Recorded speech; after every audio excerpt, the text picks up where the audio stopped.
Hi everyone, and welcome to another episode of Enlightened Entrepreneurs. Today's interview is sponsored by World Outsourcing Solutions, a company that specializes in providing business owners with outsourcing services and other business growth related topics. And today I'm very, very excited to be joined on the podcast with a gentleman that I respect, the man who is cheering it up over there in Oregon, helping business owners do what they do best when it comes to high performance. We've entitled today's interview, 3 High Performance Habits Every Business Owner Needs to Know and Develop if you're to succeed in your business. So on the show, welcome, Clay. Thank you for joining us. Thank you. It's a pleasure to be here and an honor, to be honest with you. I'm excited to be here and meet you today. Incredible. And I'm excited that you could take some time to talk to us about high performance. And one thing I know that business owners often talk about is how can I increase my performance? Oftentimes we don't know. Say, okay. It's a very interesting and exciting topic. There's no question. And I love it. It's become the central focus of my life. And it's one of those things as you look back, like we briefly mentioned, the Steve Jobs quote. I didn't realize it, when you're in the middle of all this stuff that you're growing through and changing through.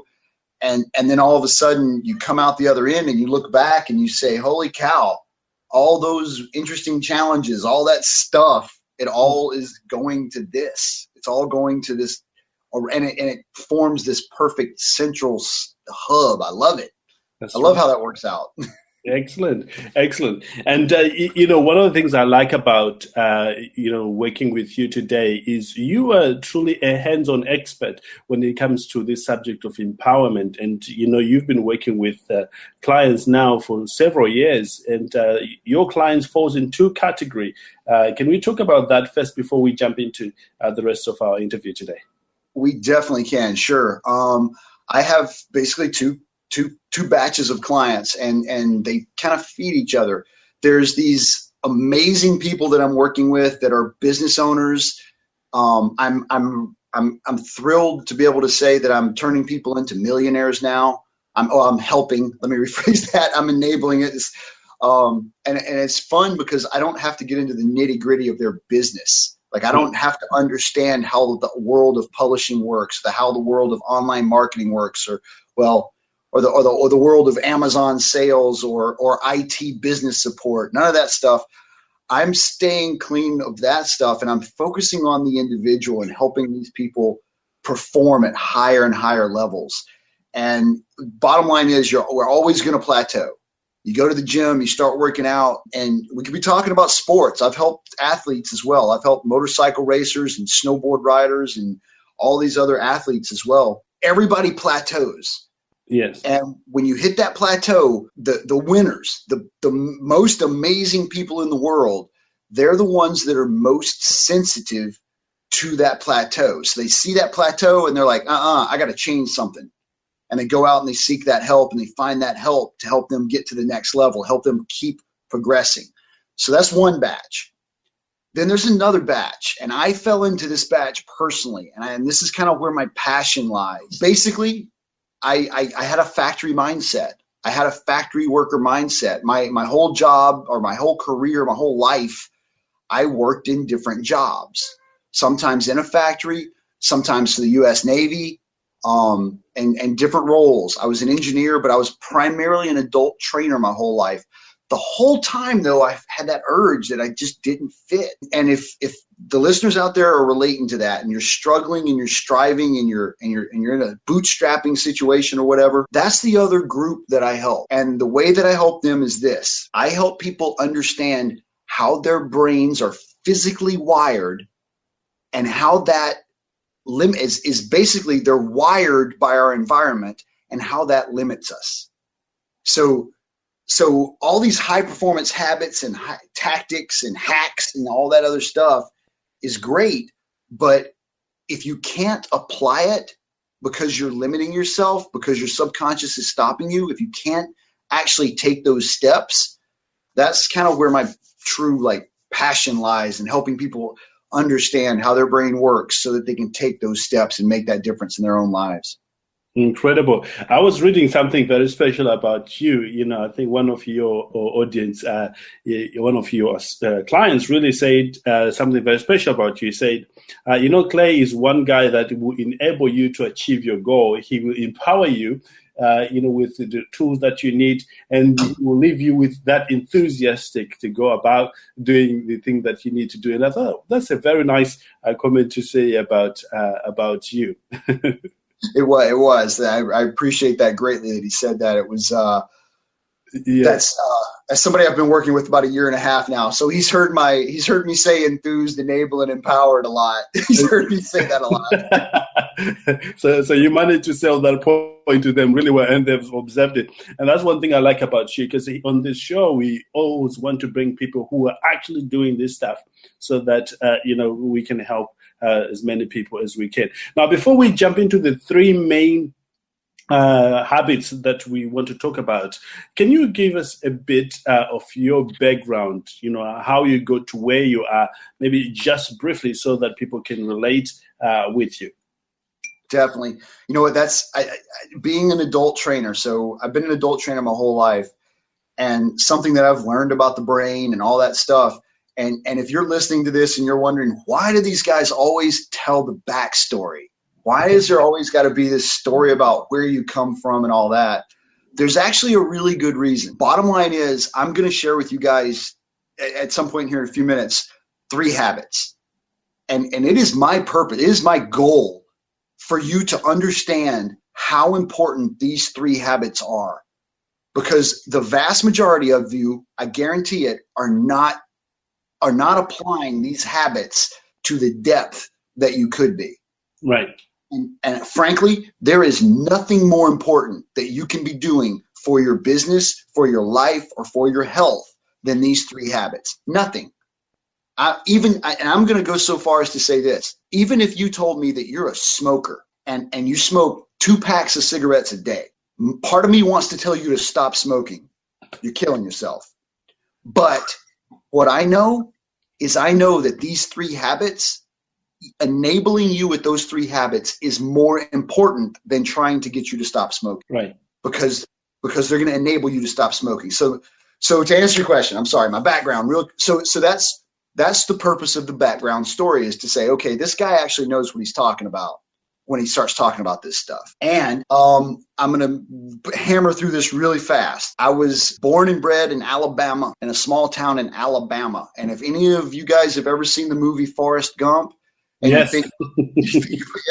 You think about the public school system in Alabama, it's not exactly breeding rocket scientists for the most part. However, when we say breeding, I like to think that, well, we're not breeding. Our brains are capable of anything. And it's the education. It is the environment that we're encapsulated in that dictates our belief structures and our ideas. So there, I finished Alabama high school, and then I basically went into the Navy as a and I joined, and I signed up, and I was able to qualify as a nuclear reactor operator. Now, when you think about what a nuclear reactor is and what that means, first off, I made it through a school that over half the people that join this course and join that class, they don't make it through. And it's an incredibly stringent selection process. I got through the selection process, and then I got through the school, and then I became an instructor. Then they picked me. Less than 1% of the people that make it through that school get picked up as staff pickup instructors.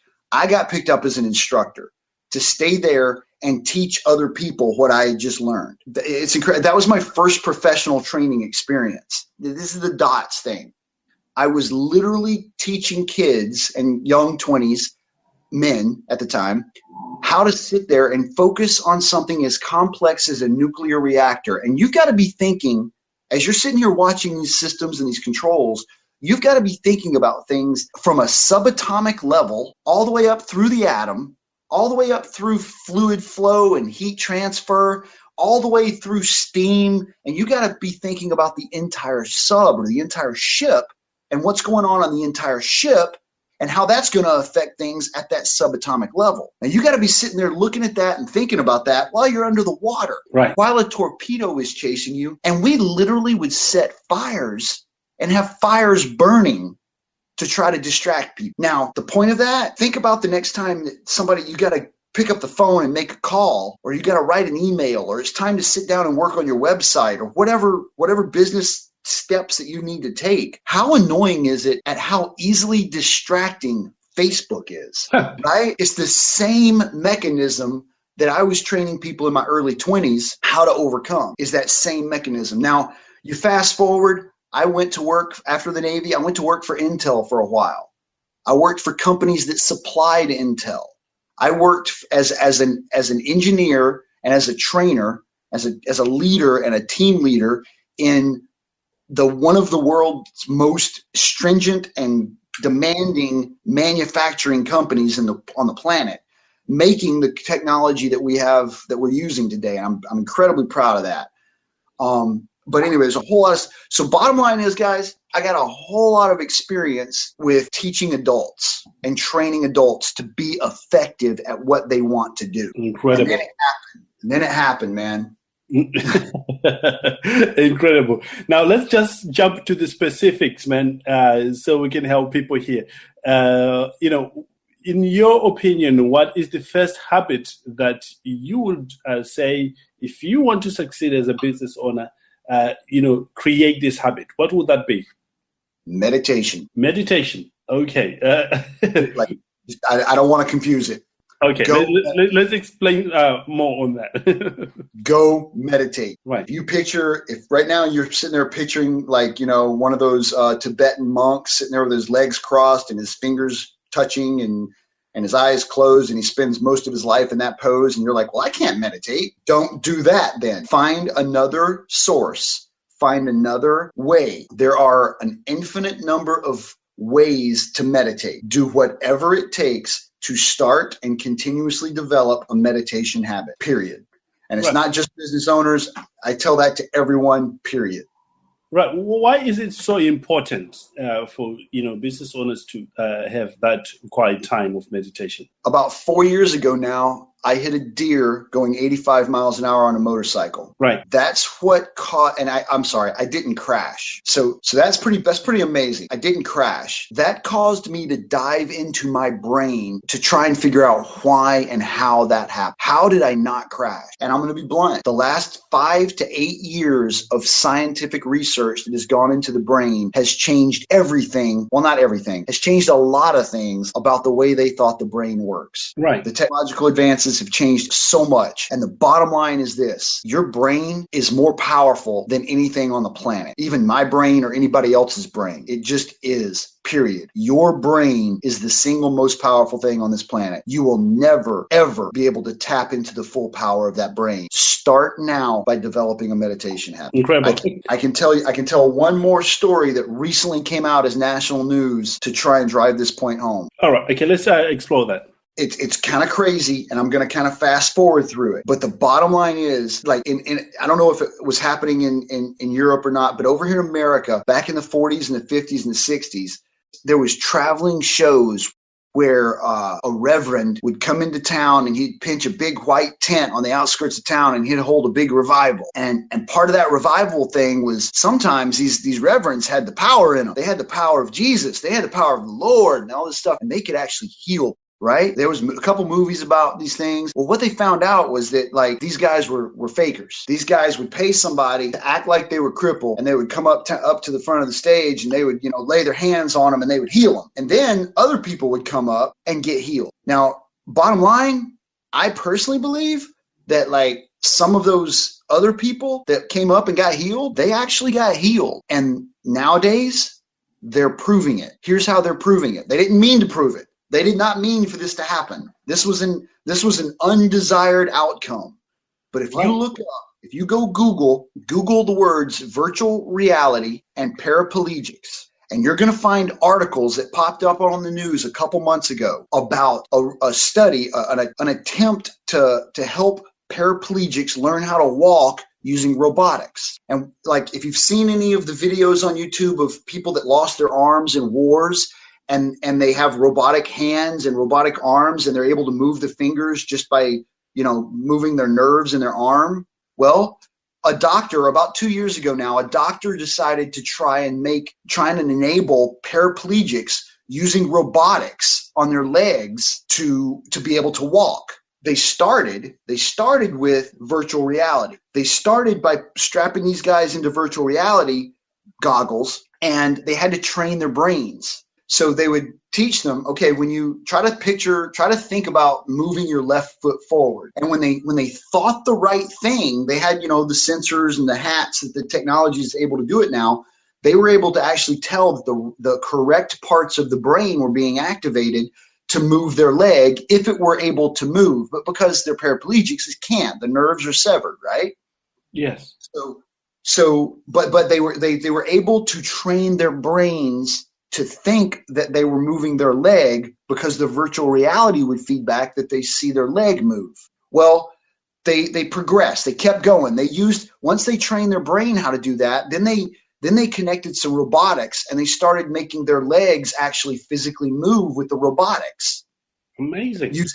Using their own brain output, right? Here's the shocking part. The shocking part is that I think there was like 20 people in this study, or 20 people that were trying to get to the point where the robotics would work. About 18 months after they start doing this work, and they've been doing this work, it's like a 5-day a week. Every day they do something to move them further along to get them to the point where these robots are carrying them around. All of a sudden, they started being able to feel and move their legs. Wow. One of them can actually walk now on their own power. Previously, medical science had given up on helping these people walk because their nerves were severed. Their brains somehow grew additional nerves, grew everything back through their spine that it needs to grow back, and they are empowering people to walk now by using nothing but their brain. Incredible. And of course, that goes on to show you about the importance of meditation, in doing all that. And I'm sure our listeners are taking note of that. And you mentioned earlier on just now where they can find more information about that. That's virtual reality. If you're paraplegic, if you Google virtual reality helps paraplegics walk. Incredible. It's on all the major news outlets. It's everywhere. It was a huge news article maybe 2 months ago. Incredible. Awesome. Thank you for sharing that with us, Clay. What would you then say is the second habit that business owners need to focus on to change their business for the better? So maybe you're noticing that I'm a brain guy and a big why guy. So the bottom line is all these habits are about your brain. Right. Because no matter where you are, no matter who you are, if you want to progress in this world in any way, if you want to be a better jogger, if you want to stop smoking, if you want to stop drinking alcohol, or you want to be a better gambler, or you want to be a better husband or father or mother or daughter or son or be a business owner, these habits are those enabling habits that will drive everything. From a business perspective, especially, you have to be able to see it and believe it before you can achieve it. Right. The science behind that is overwhelmingly done. Let's just put it that way. So the next habit, meditation. No matter what, meditate. The second habit is actively journaling, physically putting pen to paper or pencil to paper. Not typing, not verbal journaling, not a video blog. I'm talking about putting your pen to a piece of paper and writing things. Right. Why does it feel so important, Clay? Let's do a quick experiment. You ready? Yes. Well, before we go into why, the suggestion that I'm making, and I'll tell you the third habit in a second, and it kind of ties the other two habits together. Right. But the suggestion that I'm making is if you're not actively journaling now, start. And and just like with meditation, I don't care what you journal about. I don't care what you meditate about. I don't care how you do it. Just start the habit. Block out 5 minutes. Block out 10 minutes. If you're already meditating 10 minutes, push it to 15. And if you're already journaling a little bit, find a way to grow that journaling habit. And we'll talk about that in a minute. Here's why. Do me a favor real quick. Yes. Think about, a purple pony. Yes. Now say purple pony. Purple pony. Now grab your pen and write purple pony. Get out a piece of paper and write purple pony. Yep. I've got that. You tell me. Here's the question. Let's start with just thinking about it. How many neurons did it take for you to think about it? How much of your brain was actually involved when you thought about purple pony? Not that much. It just came to me naturally. Well, there was some percentage, right? Some chunk of your brain was involved in that. Yes. But saying it, purple pony, now more of your brain has to be involved because you've got to move your jaw, you've got to move your tongue, you've got to move your larynx and all that other stuff that makes your voice happen, right? That's right. Now, think about how much of your brain is involved in order for you to pick up a pen, for you to hold your shoulders. One of the most complex parts of your body is your shoulder. And all the muscles and all the different things that have to work together, the nerve endings and the muscles in your shoulder, your elbow, all the way down through your wrist into those tiny muscles and fingers and bones and stuff in your fingers in order to write purple pony. And then, wait, we're not done, because not only are you physically doing all that stuff, so there's part of your brain that's making you physically write the P, but now you're activating the big part, the visual cortex, the visual part of your brain. And that goes back to the meditation discussion about virtual reality and how important, like if you've seen those funny videos where people are freaking out with virtual reality, like they feel like they're going to fall off a cliff or whatever. Well, that's because your eyes are so important, and you take up so much of your brain's power watching what's coming into your eyes. So while you're writing that P, you're also sitting there looking at it. So there is so much more of your brain involved when you're physically writing. That's the biggest reason. There's multiple other reasons, but that's the biggest reason to put pen to paper and start a journaling habit. Incredible. And then the last the last skill here. The last thing, it kind of ties the other two together. If you've got to pick one subject in order to meditate about or to write about, it's gratitude. Right. Live as actively in the state of gratitude as you possibly can. Constant. And so if you're meditating, the number one topic that I suggest you meditate about is you pick something and you sit there and you be thankful for it to the point where you're crying about it, feeling it. Same thing with journaling. If the number one easiest thing to journal about is every evening, you got the pad there, you got a journal beside your bed, and you sit down and you write down 3 to 5 things that felt great today. Not accomplishments. You don't need to look forward to tomorrow necessarily. You don't need to plan your day out. You don't need to think about the challenges you face today and what you learned from them. Just what felt great today. 3 to 5 things. That's the most powerful thing you can do to start. Incredible. Absolutely incredible. Really appreciate you sharing those 3 things, and I'm sure our listeners in the audience are taking note of that. I'm writing notes for myself because this is it's great, and to hear it again and again from business owners is it just makes it even more clearer. And I know there will be people in our audience who would like to get in connection with you. How can they connect with you, Clay? Awesome. Well, when I sent that little questionnaire out to all my friends and close associates and stuff and said, what's the one thing about me? And they all came back and they said enthusiasm. Right. So I've named my website enthusiastically.com, except it's misspelled. It's misspelled with my name at the end. So enthusiasticclay.com. Incredible. And on there, you've got some amazing material. I was on it just earlier on. You've got one program called Belief Circles and Targets, which people can have access to as well.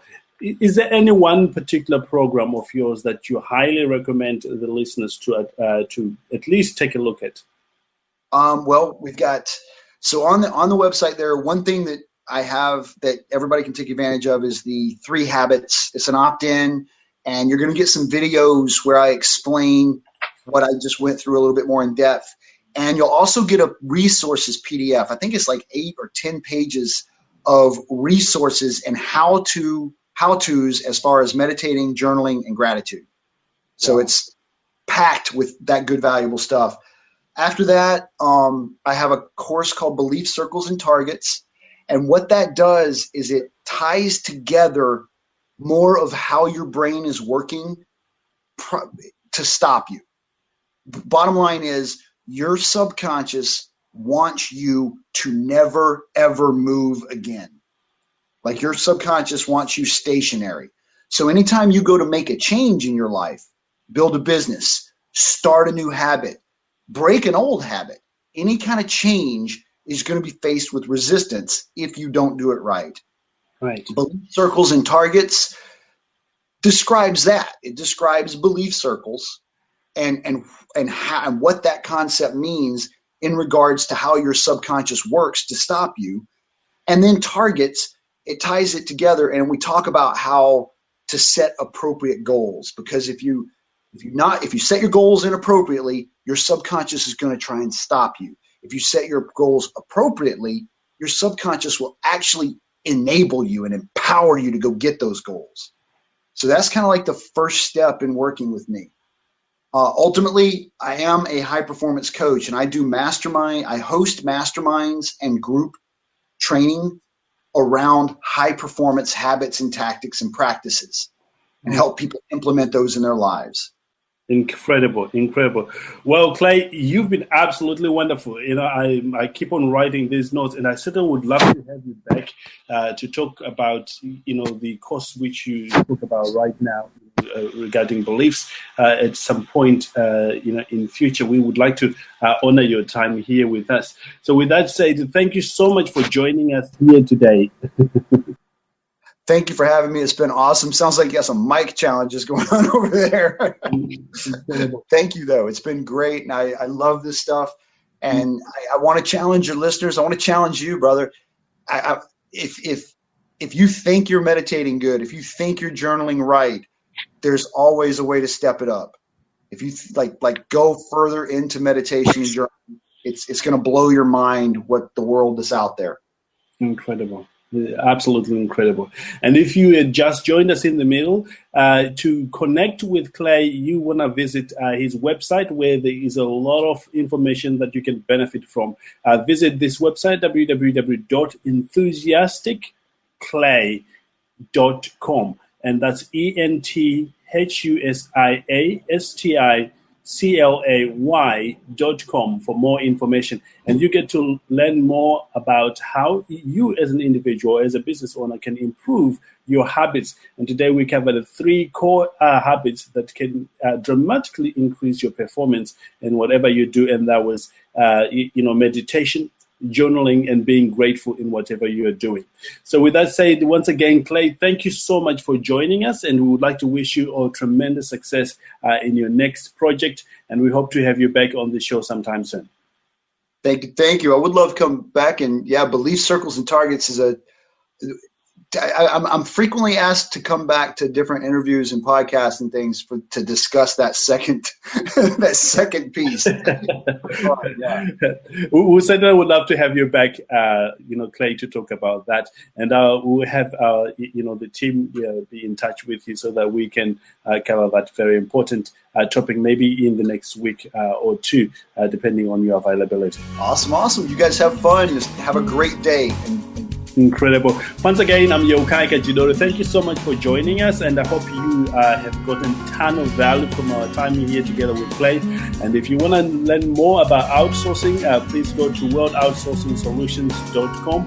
And if you want to know more about our programs here that we do, just go to the same website /podcast. You get to listen to a ton of interviews that we've done with the experts from around the world who are literally changing the face of the earth by what they're doing, be it in business or just, in any field of life, because we have some amazing people on our shows here. With that said, thanks again for joining us and trusting us with your time. We look forward to spending more time with you in the next episode. Have a great day, everyone. And once again, thanks, Clay. Talk to you soon. You have a great day.